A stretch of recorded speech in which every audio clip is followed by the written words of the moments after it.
Hello and welcome to Data, Information, or Evidence. Does it matter? I'm Kelly Knipe. I'm the Vice President of Global Evaluation Services here in the Tempe headquarters in Arizona. Join me, please, to welcome our presenter today, Dr. David Hurst, the Senior Vice President for Global Evaluation Services. Please be sure to mute your microphone, enjoy the session, and type your questions in the chat box, and we will get to them as we go along. If you would like to type your questions in Spanish, I can translate those for you. So, without any further ado, if we are ready to begin, we will turn this over to Dr. Hurst. Thank you, Kelly. Welcome, everyone. Thank you for being here today. I hope you're having a great conference. We're certainly excited to be here. One of the cornerstones of evidence-based practice is understanding the difference between data, information, and evidence, and why you should pay attention to the words in your continuous improvement work. But I want to begin with a disclaimer. There is no one correct way to do any of this. One of my early mentors once told me, don't be a follower, be a student. So I encourage you to study different data management processes and put together one that best meets your needs. Now, this session is not about collecting data for Cognia. This is about collecting data, information, and evidence for your continuous improvement process. However, from our experience in Cognia, we found that many educators believe that if they have a lot of data, they're ready to engage fully in continuous improvement. And unfortunately, that assumption is not particularly accurate. Before we can go too deep into a discussion of appropriate information to select for a review or for your improvement process, we need to talk about some terms. So let's look at some definitions for key terms. You probably have a lot of data in your school. You may even be familiar with the phrase data rich and information poor. Data can come from written or verbal sources.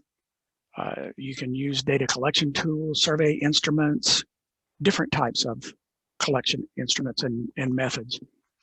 But when you look at one data point, or even if you look at multiple data points and you don't connect them in some way, any inference or implications that you take for improvement may simply be a chance occurrence. Now keep this in mind too. You may collect a lot of data and you have a lot of data at your disposal, but you don't use it all. And that's perfectly okay.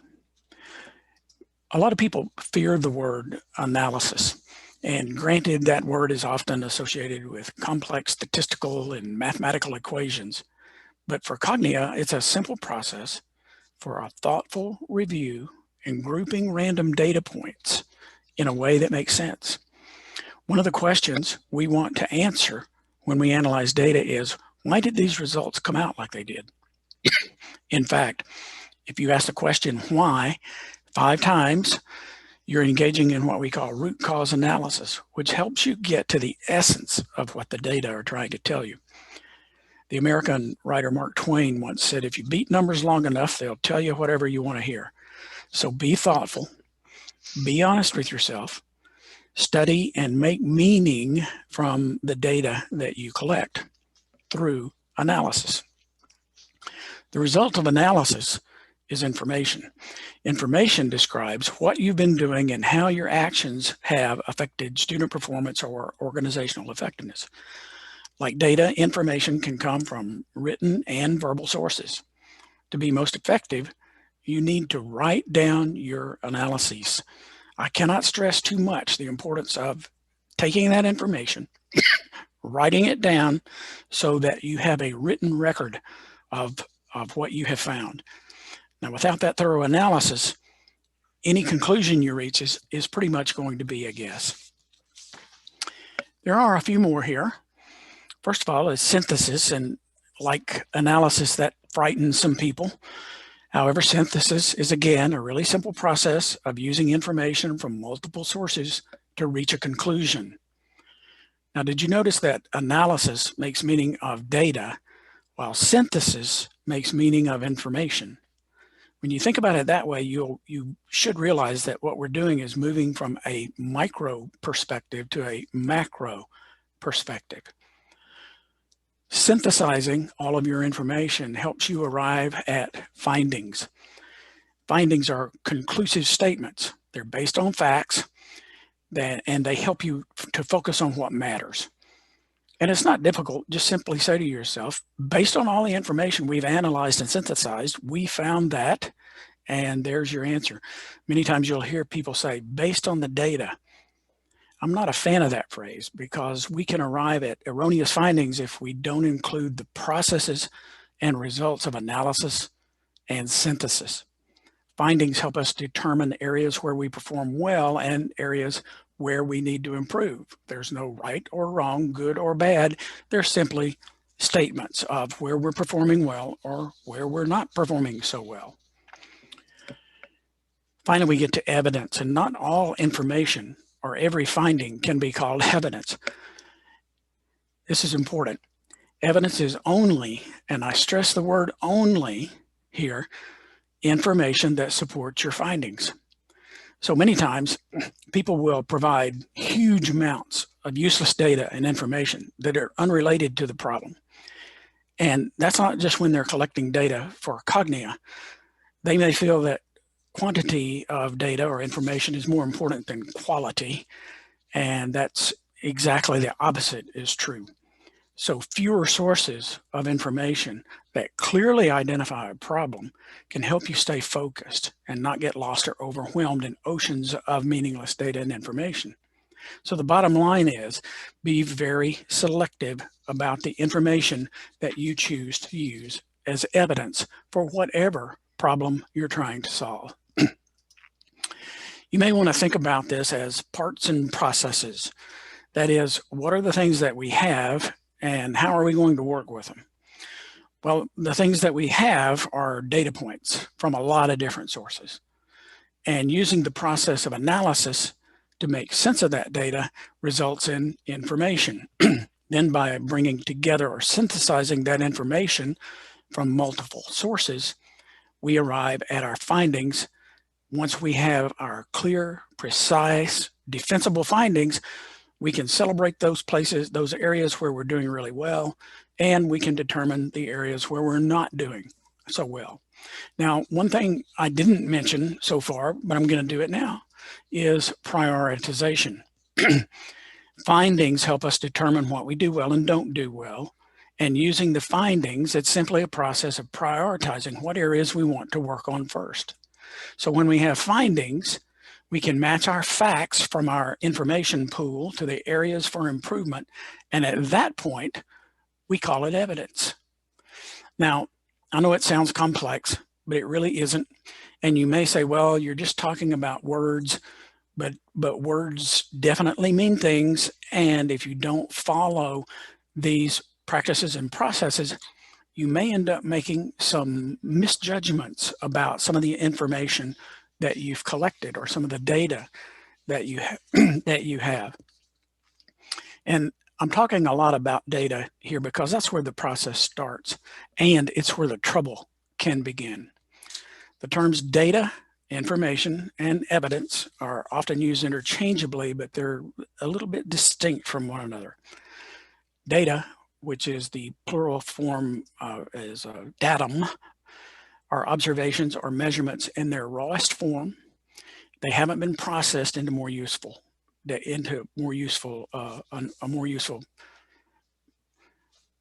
form. Now, data can be qualitative, such as open-ended responses to surveys, narrative descriptions of situations. They can be quantitative, numerical representations, percentages of responses on a survey, or even the total number of groups or participants in a group. Data, this is important, data in and of themselves are not very meaningful. Now, what do I mean when I say data points by themselves are relatively meaningless? Well, I'm going to show you a screen full of collected data. In fact, there are over 100 data points right here. Now, it's visual data, not numbers, but they're data points all the same. I'm going to ask you some questions, and I want you to think about whether or not you can answer them using the data that you have. What particular group of people are we talking about using this data? What's the location where this data was collected? And what are the circumstances surrounding this collection of data? Okay, so now it's your turn. In chat, I'd like for you to tell me what you might be able to draw, what conclusions you might be able to draw from looking at the data that you have here before you. Be thinking about, what people are we talking about here? Where was this collected? And what are the circumstances surrounding the data that we have here? So start typing some things in chat, and there's no right or wrong. Let's just have a little bit of fun. Whatever you see here, type something in.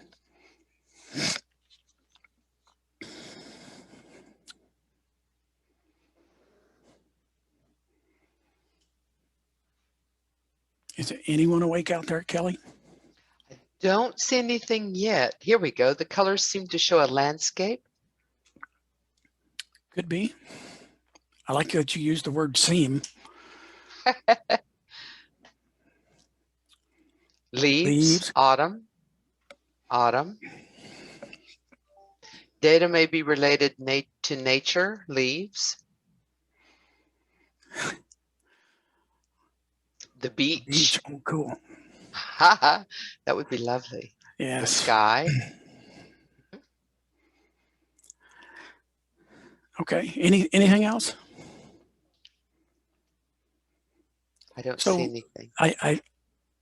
I think what you found here is that these data points aren't particularly useful.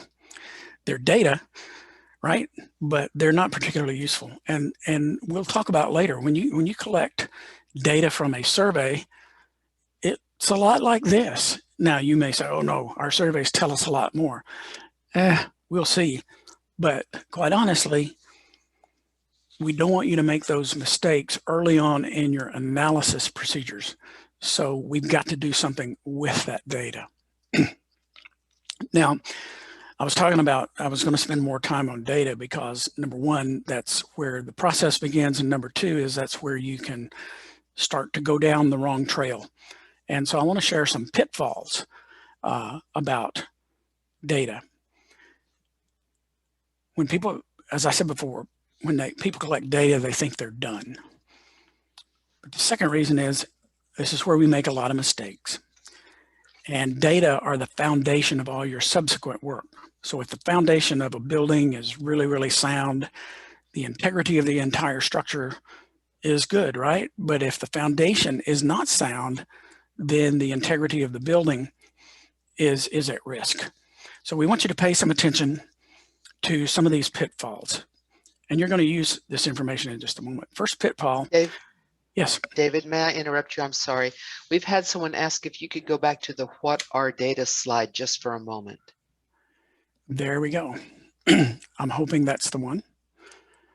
And by the way, while we're here for just a moment, don't forget all of our handouts are available. If you go back to the main area, you can download all the handouts there. Okay, we got it. Thanks, Susie. All right. All right, so we've looked at our data and we're talking about pitfalls. So the first pitfall that I want to talk about is about interpretation of data. Too often we draw conclusions based on incomplete data or inaccurate data. We call those hasty generalizations, where a conclusion is drawn based on insufficient or biased evidence. So we have to be careful about that. Second, it's not uncommon to assign cause. So you look at the data and you say, because the data says this, evidently the problem is that. You can't really do that. So I'm going to give you an example here. And it goes back to the beach. Somebody mentioned beach before. There's a relationship between two things, and you think that there's a cause and effect there. For example, Let's say that the data we collect show that there are more shark attacks on the days that we sell more ice cream on the beach. Now, is there any way in anybody's mind where you could say selling more ice cream causes more shark attacks? Well, I don't think so. I guess maybe people might get fat or the sharks like ice cream. I'm not really sure. But we can't say that one of those causes the other.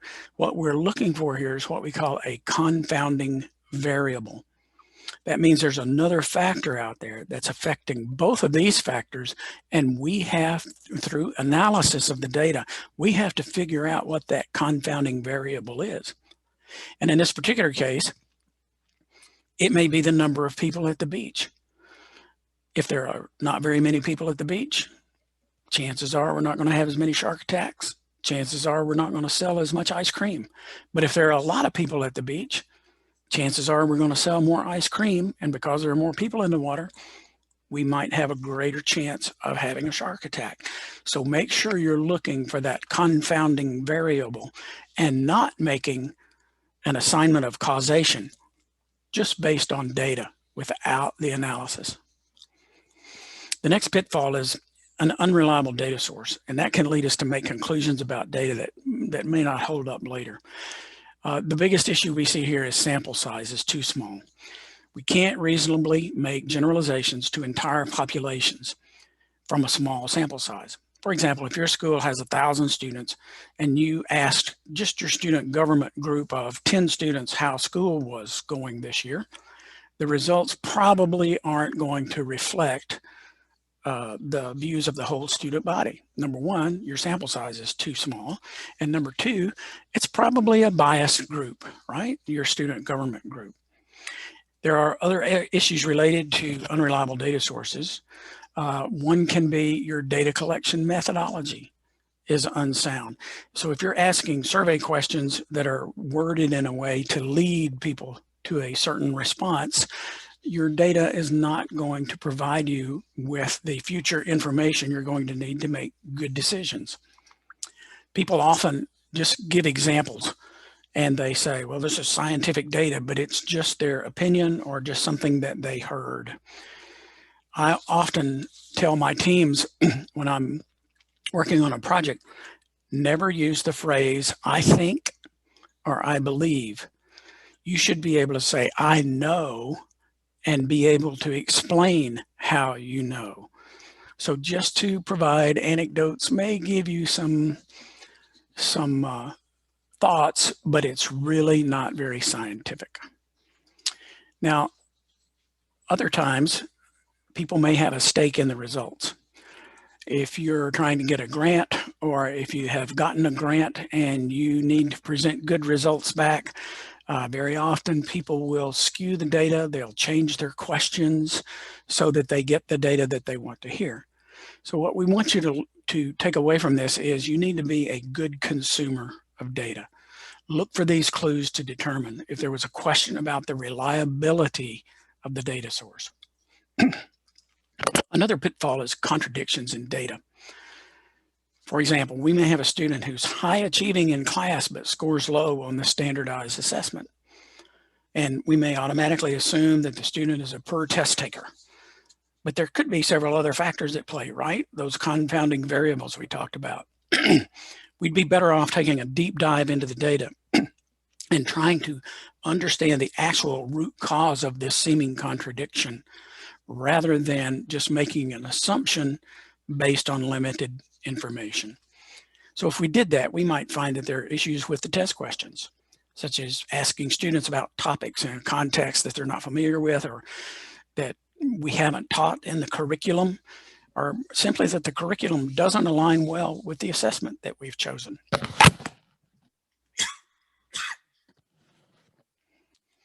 few more pitfalls. Sometimes data are represented in misleading and inaccurate ways, either intentionally or accidentally. But when the data are presented poorly, the stories that are told are skewed. My number one issue with this is the way people build scales. If you're looking at an assessment that has a 0 to 100 scale, and you only include 0 to 50, an immediate glance at that representation in a graph may say, wow, look, the kids are really topping out on this test, when actually they're not even up to average yet.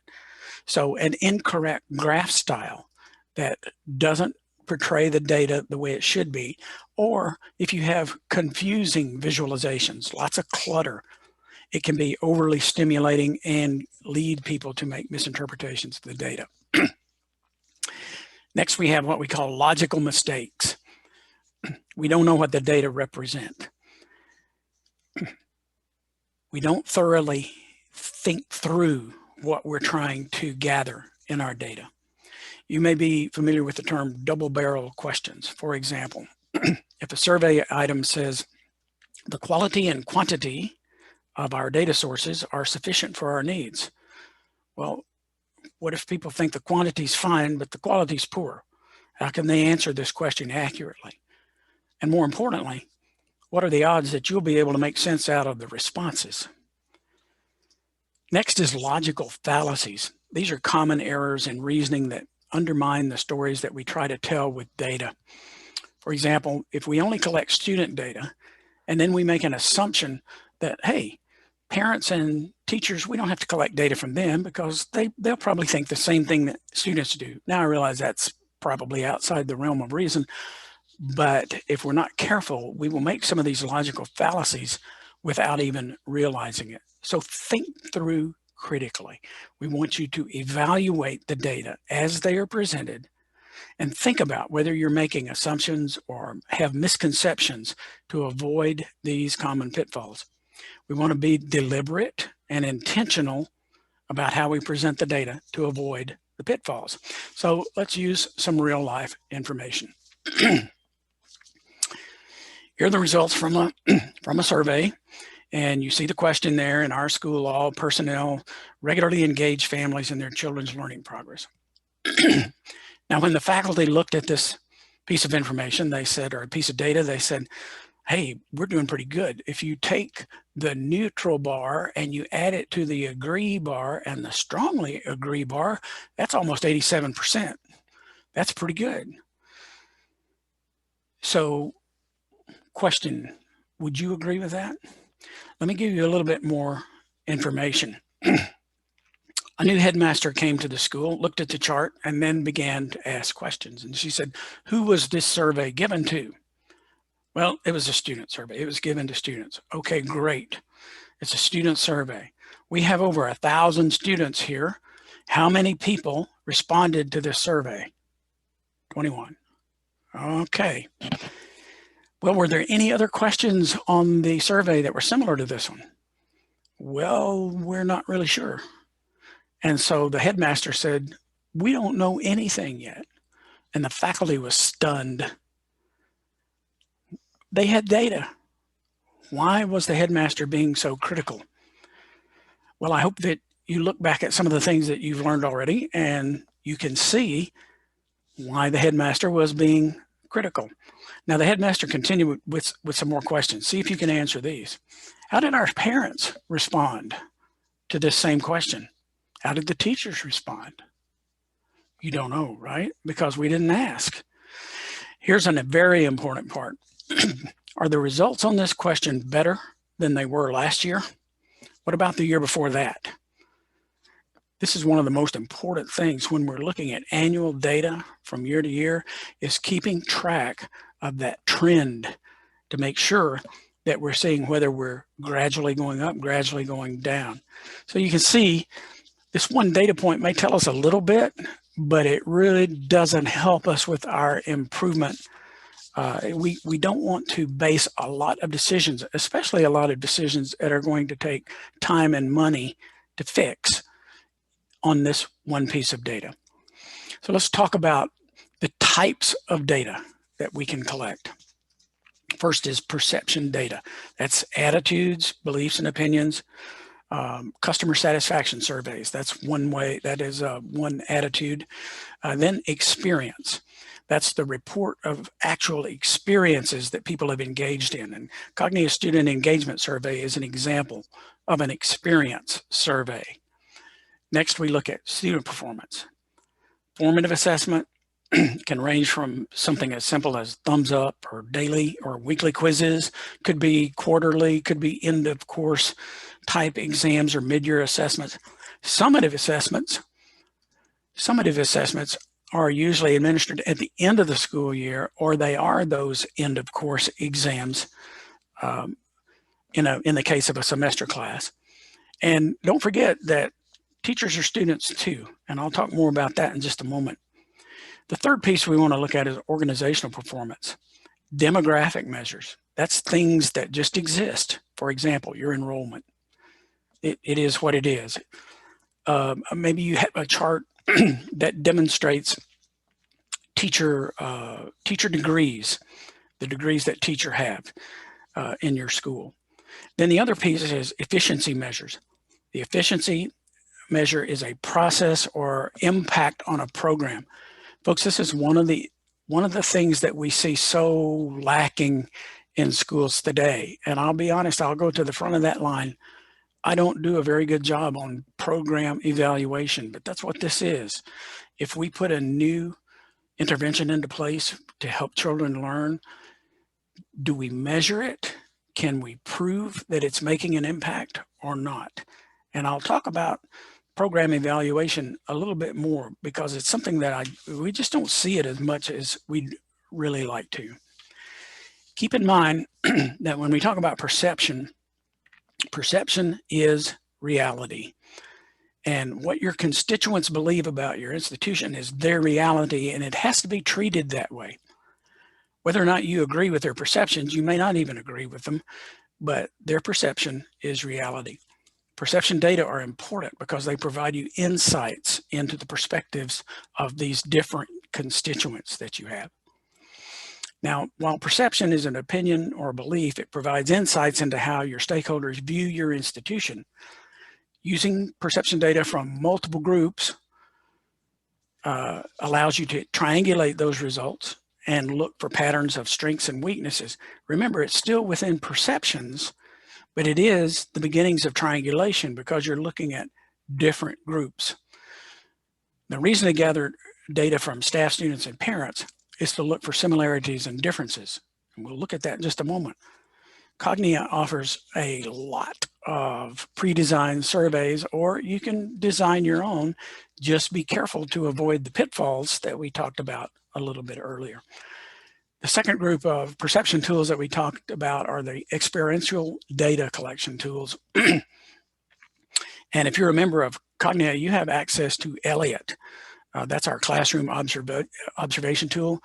Folks, I strongly encourage you to be using Elliot often because it will give you some tremendous information. Now, don't use it to evaluate teachers. It's to evaluate classrooms and what's going on in classrooms. And you've got it. You have licenses for it now. Use it. It will give you tremendous, powerful information about what's going on in your classrooms. We also have our student engagement survey, and we have student inventories where we ask questions about actual activities, such as the amount of time that students spend in group work or they spend on homework, and various other things that they actually do, not how they feel about it, but what they actually do. So have you got some other ideas about how to collect perception data? If you do, begin to type some of those into chat for me. Have you thought about some other ways to gather perception data? Give us some more ideas, please. Focus groups. Perfect. That was the first one I was looking for. Just sit down and talk with a group of people, see what they say. And you say, well, that's not very scientific. Well, it's perception data in the first place. Okay, so it's just their opinion. Interviews. Interviews, very good. And there are certain types of interviews that you can do. You can do structured and non-structured interviews. So if you want a structured interview, you're going to have specific questions that you ask. You're going to ask them in the same order to every single interviewee. Or you can have unstructured interviews where you simply give a topic and let people talk, right? Okay. I'm going to give you some data here. Some of you may have seen this before. We asked 104,000 teachers to describe what students do in their class. And here's what they told us. And you can see by the size of the bubble that what we're looking at here, they say, well, they spend most of their time working with others. And over here on the right, you see they spend a lot of time thinking, and some time on classwork, not much time on listening to instruction. So this is the perception of the teachers. Now let's go to see what the students think. A little bit different. Colors are the same. Look how much time they said work with others. That was number one with teachers, and think. That was the other number one with teachers. So we have differences of opinion here, right? So we've compared these two, not a bad idea. So a discussion among your faculty of these comparative graphs can really lead to some powerful professional learning opportunities. And we have to always find ways to capture that cubic centimeter of opportunity if we really expect to see improvement. We've actually used this slide in some of our training, and people will say, holy cow, I never realized that. Right? Because we didn't take the data, we didn't take the time to analyze it. A comment here about analysis. Now, don't be guilty of this, or allow your colleagues to be guilty of this, of just dismissing the information that you've just seen. I've had instances where teachers said, well, the students just don't understand. They're working in groups all the time. But remember that their perception is reality. And so we have to come to some clear definitions about what is group work so that we can all come to the same understanding.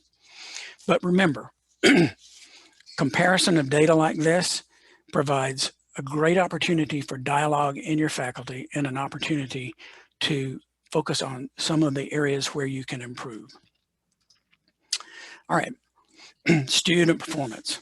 Now, one of the biggest problems that I see with the use of assessments in school around the world, and this is especially regarding summative assessments, is schools and districts and put little effort into making sure that their assessment aligns with the curriculum that's taught, or vice versa, and that the expectations for student learning aren't clear to the teachers or to the students.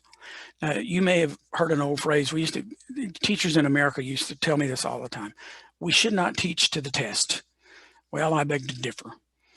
If you're testing what has not been taught, or you're teaching what's not tested, you're wasting time, okay?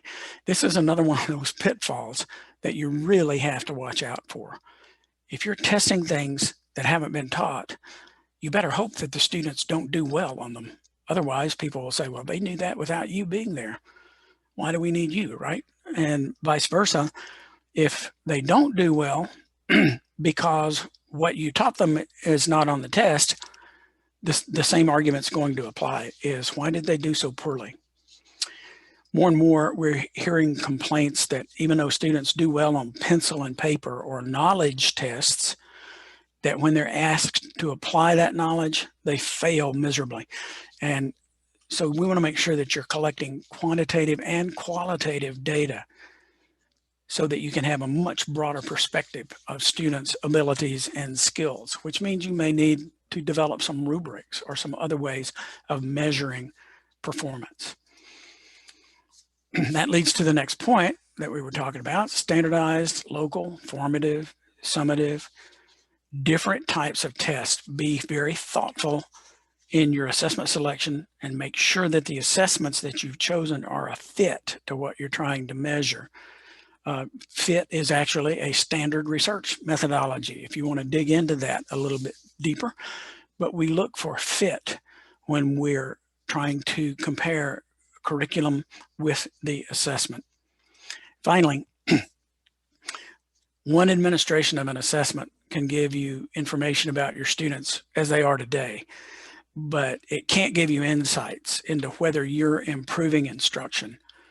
And I hear a lot of people say from year to year, we have different students.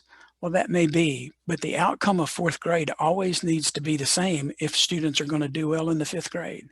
So no matter what's going on, no matter what, years and years ago, I'm showing my age now, some of you may remember a writer in the education field named Harry Wong. Harry once said, "We teach who gets off the bus."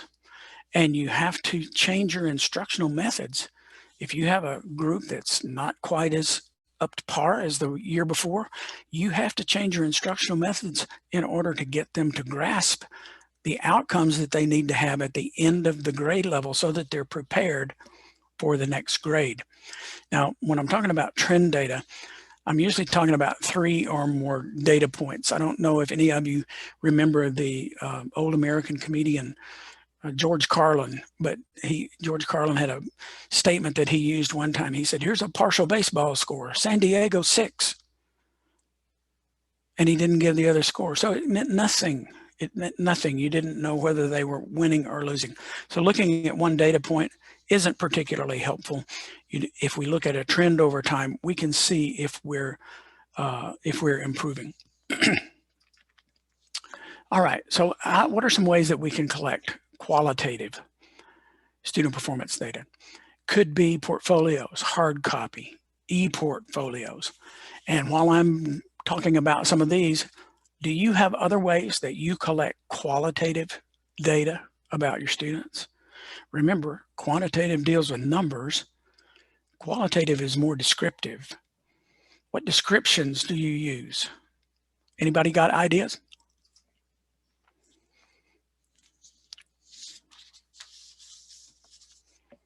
Checklist. Okay, good. I like that.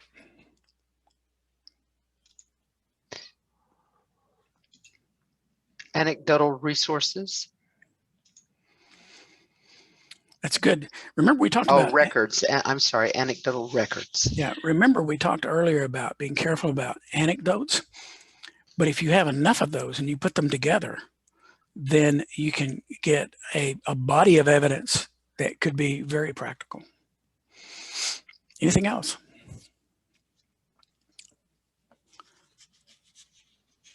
Okay, well, let's go ahead and move into organization performance. And in organization performance, we're first going to talk about demographic data. And that describes things that exist. There's no good or bad about them. They're simply facts. Now that can change as we look over time. We can begin to make an analysis of those facts and see if we have any changes. For example, has enrollment increased or declined over the past 2 or 3 years? Then we have to determine, what does that analysis mean? If it's increasing, does that mean we're doing better? Maybe, maybe not. Could mean that there are just more people moving into the neighborhood. So we have to be very careful about that. Next thing is efficiency data. And this is where we get to program evaluation and operational effectiveness. It gives us some sense of the quality of our performance. It's not just a statistic like an enrollment figure. Now, data such as these are trying to measure impact that something is having on the institution. So here's some examples. Could be an evaluation of a professional development opportunity where we use data from teacher observations to see if our professional development is really making a difference in instruction. Or we might even measure parent portal access and usage on the internet, on our school website, to see if they're helping us improve our communications out to parents. And we would have to compare that to how the parents perceive communication coming from the school. But again, it's efficiency and effectiveness data. It could, you could even go, and I've actually seen this done before, could be something such as measuring what percentage of the time are the buses on time if you have a transportation system that brings students in, or how many students are late to class during the day. Because if students aren't in class, whether they're on the bus or whether mom or dad didn't bring them in on time, or whether they're out in the hall talking, that's instructional time, valuable instructional time that's lost. So we want to make sure that we're looking at things like this. You might even look at disciplinary referrals that we have from week to week or from month to month. Now, here's something that I really want to stress here. And that's the difference between demographic data and efficiency data. Don't get hung up on the words, okay? I just shared this slide so that you can see that there are two different ways to interpret and analyze data. What you always have to do is focus on what you want to measure, not what you call it. So don't get hung up on the words. Remember, be a student, not a follower. Now, here we've got some data with 4 different data points with 3 years of longitudinal data. The chart provides an example of how an institution might organize some allotted data in a small table. This simple chart can provide us with some insights into the operation of the institution. So when you're looking at this, I'd like for you to do some analysis on your own, some simple analysis. Just what do you, by looking at this, what are you beginning to see? What trends are you beginning to see? And yeah, student enrollment is changing, right? But what might it be telling us?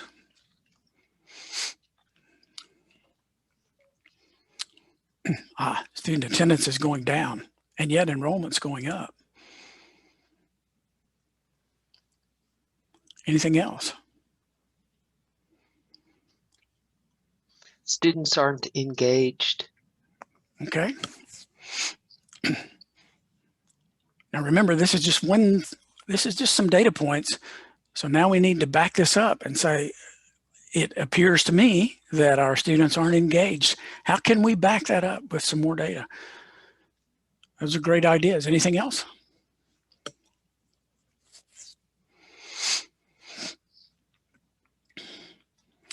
Just keep in mind, you need multiple sources of data. I don't understand the Maria Antonieta, the something is improving.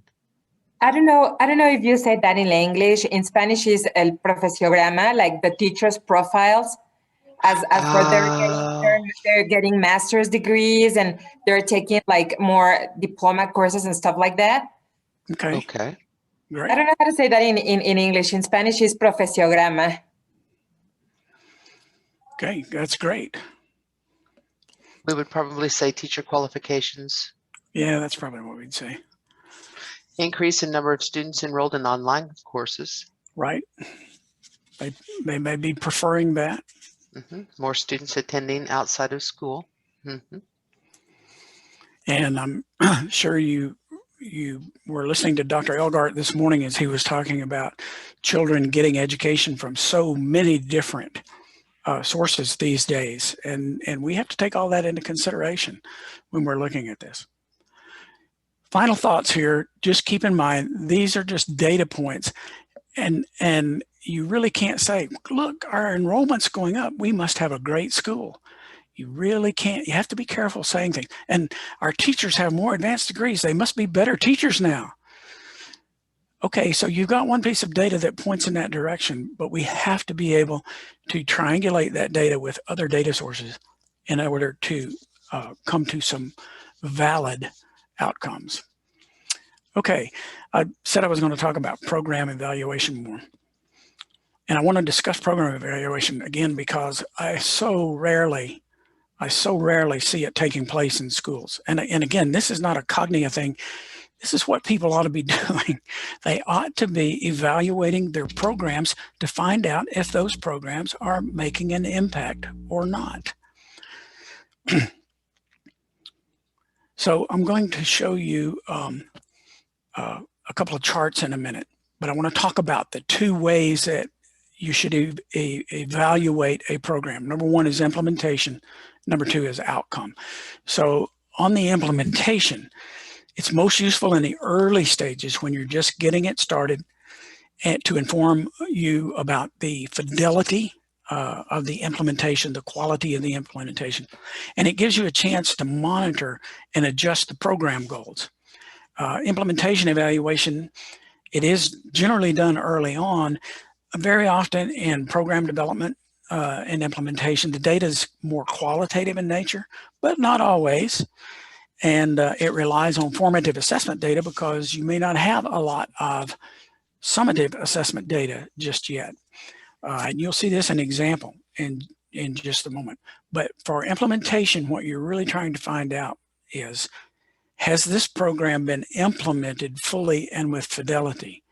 Now we can determine whether or not it's worth keeping if we see the results. If you get poor results, you may say, well, this program's no good. But what's missing there is, was it implemented fully? So many times we see programs that are implemented, and the first year, first 2 years, everybody's excited. And then we start having some teacher turnover, but we don't follow up, and we see a decline in the performance because we haven't implemented with effectively anymore. So then outcome evaluation measures the results. And this type of evaluation is conducted later in the program. It relies more on quantitative and summative data. Simple question it answers is the program working? If it's something to help us improve student performance, are those the results that we're seeing? So keep this in mind, that if your results are great, that's wonderful. If your results are not so great, don't just throw the program out. Go back and ask yourself, did we implement it with integrity and fidelity? And if the answer is no, then it might be a great program, but we just didn't spend the time to implement or even re-implement. All right, so I've got 5 questions here that I'm going to put up. I won't read them to you, but I do encourage you to take a look at these. And of course, this is the handout, so you can follow along, but just make sure that you ask yourself these questions as you evaluate your programs. And it's like we've talked about in all data analysis. It doesn't have to be complex statistics. It doesn't have to be ANOVAs and multiple regressions and things. Just ask some questions. Ask some simple questions. So I'm going to share a couple of charts right now.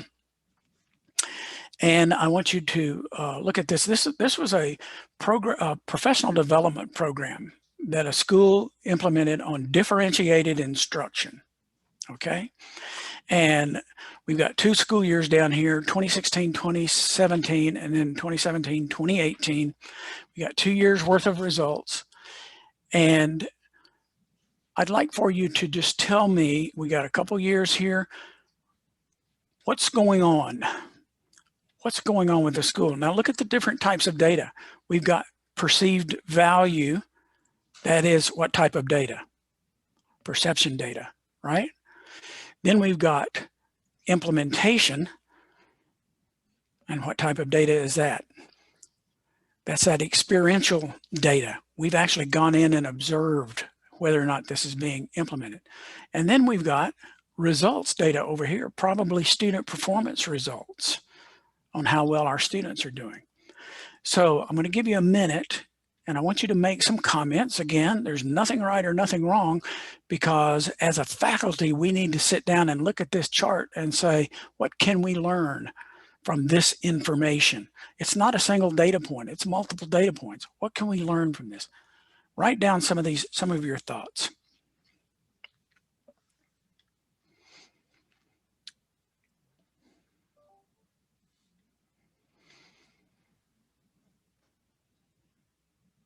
Oops.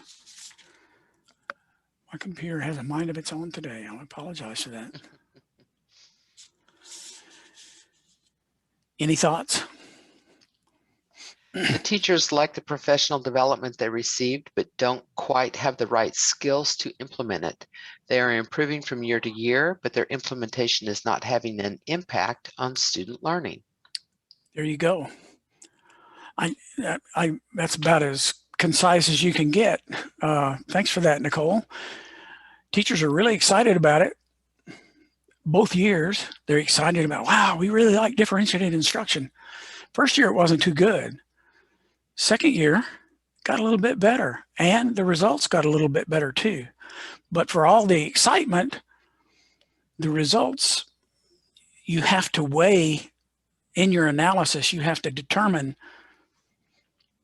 Are we getting the amount of result, the amount of improvement that we want? Even though people are excited about it, are we getting what we want? This is also what we call a J curve. Sometimes when we see a J curve, and we've only got 2 data points here, but if we had another one, you might notice that one year people are excited, so they implement, and then sort of the excitement dwindles and the implementation goes down, and then over time it goes back up again. We call that a J curve. Not uncommon when we're implementing. So people always ask the question, how long should we leave something in place before we make a decision to kill it? Well, I would say that varies as much as the program. If it's a very complex, expensive program, you're probably going to want to give it 3, 4, maybe 5 years before you pull the plug, because it's so complex. It takes longer to get everyone engaged. It takes longer to see results. If it's a very simple, like a simple student intervention, I wouldn't call differentiated instruction a simple intervention. But if it were a simple intervention, you might be able to see the results at the end of the year and determine this isn't working. And then we go back and say, why isn't it working? And you look at the implementation data. Let's go ahead and look at one more. This is about using technology in the classroom. So study that a little bit differently. Sophia says processes take time to be effectively embedded in the culture. Oh, absolutely. And I hope that you have been in some of our earlier sessions where we talked about the I3 rubric. And, you know, when you first start out, people are excited, they're engaged, they're talking about it. And, you know, I'll go back to my favorite writer, Mark Twain again, who says, when everything is said and done, more gets said than done. And so often we hear people excited about things, but then they don't produce the results. This one's a little different though. This graph looks a good bit different than the one we just looked at. What's the difference here? What do you see going on? There could be a learning curve which may seem overwhelming at first. Absolutely. Especially in those highly complex interventions and programs. If they're really, really sophisticated programs, people can be overwhelmed in the beginning. Anything else that what do you see about this one? This one started out not so happy, right? Teachers are looking at this like, oh my gosh, here's something else we got to do. Second year, they begin to feel a little bit better about it, and they begin to implement it a little bit more. Look at the difference in results. We got like a 2-point difference here. We got like a 3-point difference here. And what's this? 1, 2, 3, 4, 5-point difference here in results. So if you had to make a determination between what you did in this implementation and what you did in this implementation, which one's better? I mean, the teachers were excited about this one. We didn't get a lot of results. In this one, teachers weren't quite as excited, but it looks like we implemented it with more fidelity and our results are better. Any questions or comments?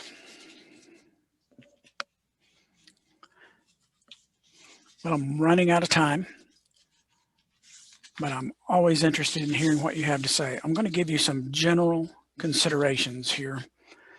There's an old saying that says, if you don't know where you want to go, wherever you end up, you ought to be happy.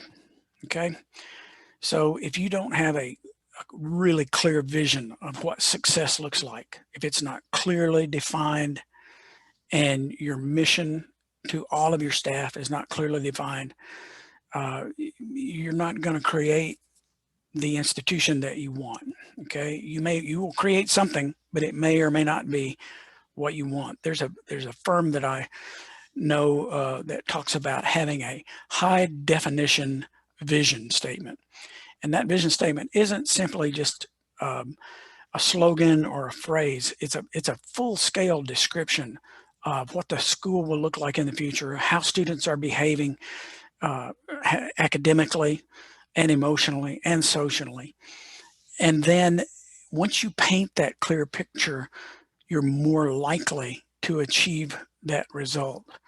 I can't remember the book. It could have been, it was written back in the 1980s, but I know several companies along the way have used this. They put up a picture of something that you want on your mirror in your bedroom or bathroom and look at it every day, and the chances are you will achieve that goal. My father used to tell a great story about that. He said there was one time there was a prince who had a bent back, and he hired the best sculptor in the world that he could find. And he said, I want you to make a statue of me as a straight man without a bent back. And so the sculptor did, and they put the statue out in the garden.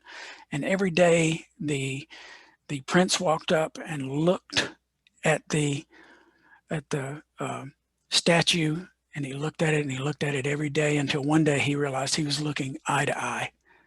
So you're going to achieve that goal if you make a clear picture. Next, you have to determine where you are today with careful selection of measures. And collecting data just for the sake of collecting data, don't do it, folks. Collect what you need, prioritize your findings, focus on the results. And 3 final thoughts. Number 1, practice selective abandonment.